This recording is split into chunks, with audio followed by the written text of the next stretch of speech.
हमार चैनल धमाका तराई के सब्सक्राइब करू और साथ में बेल आइकन के सह दबाओ। धन्यवाद। धमाका तराई रिकॉर्डिंग स्टूडियो गोल बाजार।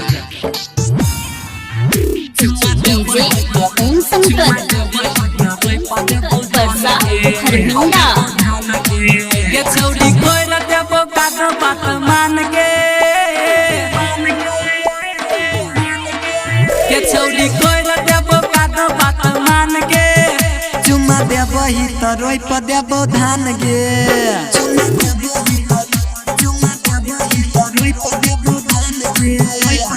के छौड़ी कोई देबो काटो बात मान के चुमा देबो ही तो रोई प देबो धान गे चुमा देबो ही चुमा देबो ही तो रोई प देबो धान गे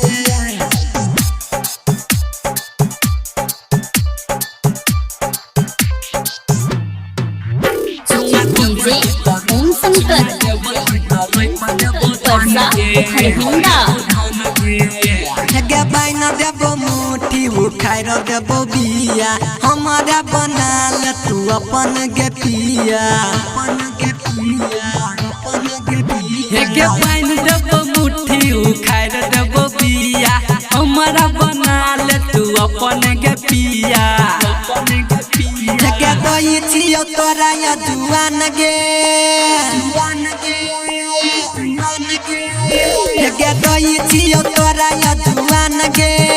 चुमा देबो ही त रोई प देबो धान गे चुमा देबो ही त रोई प देबो धान गे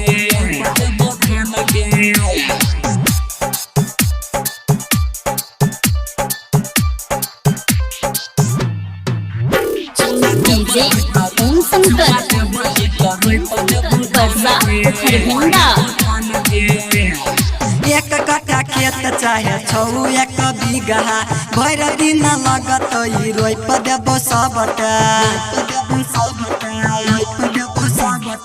एक कट्ठा खेत छौ चाहे एक बीघा भर दिन लगत ई रोई प देबो सबटा रुपया से छौरी दही ध्यान गे रुपया से छौरी दही ध्यान गे चुमा देबो ही त रोई प देबो धान गे चुमा देबो ही त रोई प देबो धान गे धमाका तराई रिकॉर्डिंग स्टूडियो गोल बाजार।